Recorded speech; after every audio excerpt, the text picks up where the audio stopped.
Pour vraiment transformer le métabolisme, il faut savoir descendre parfois sous la barre des 100 grammes de glucides ou même en dessous des 50 grammes pour être en cétose, et je reviendrai sur la façon de le faire, surtout pour les personnes sédentaires, et savoir quels glucides on peut garder éventuellement, donc les légumes verts en général, les baies, les légumineuses lorsqu'elles sont bien dosées, et voire même parfois certaines céréales et pseudo-céréales.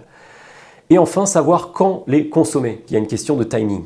Et la troisième erreur, c'est de ne pas compenser avec des bonnes graisses. Donc ça, c'est l'erreur éliminatoire. Vous avez réduit les glucides, vous avez augmenté les protéines, tout ça c'est bien, mais vous laissez les graisses au même niveau. Ou pire, vous les réduisez par peur de manger gras. Le résultat, c'est que ça donne un cul-de-sac énergétique. Votre corps n'a plus assez de glucose, vous avez réduit les glucides, mais il n'a pas non plus assez de graisse pour compenser cette diminution des glucides et donc pour tourner. Fatalement, vous allez subir une fatigue chronique, une irritabilité, un cerveau qui tourne au ralenti avec notamment une difficulté à vous concentrer, une baisse de motivation, sans parler de la baisse de libido, etc. Une baisse du métabolisme finalement. C'est exactement dans cet état que sont beaucoup de gens d'ailleurs qui sont au régime en permanence, sans le savoir, ils ne cherchent même pas à être au régime. Et c'est dommage parce que l'alimentation pauvre en glucides et riche en bonne graisse, c'est exactement l'inverse qu'elle est censée produire.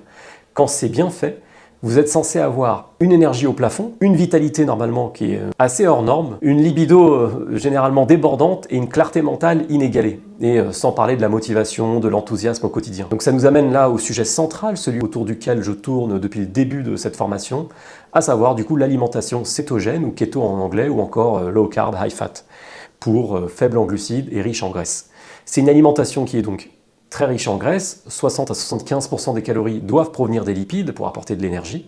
Pauvre en glucides, 20 à 50 grammes par jour pour un keto strict et 50 à 100 grammes par jour pour un low carb flexible.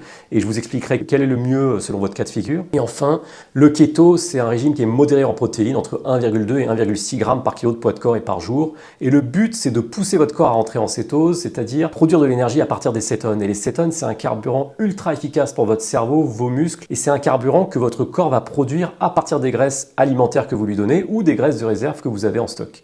Finalement, la cétose, ça permet non seulement d'éviter les pics de glycémie et les crashs énergétiques, mais c'est aussi et surtout une manière de retourner à l'état métabolique ancestral pour lequel on est normalement initialement conçu, au moins durant certaines périodes. Alors les bénéfices, quand c'est bien fait, c'est une perte de graisse assez rapide, sans perte de muscle, parce que la cétose épargne normalement les muscles, une énergie stable toute la journée, une clarté mentale exceptionnelle, une réduction de l'inflammation et une meilleure longévité normalement. Mais attention, le keto, ce n'est pas juste arrêter les pâtes et manger du bacon. Il y a des pièges dans lesquels 80% des gens tombent quand ils essaient de faire un régime cétogène à la petite semaine.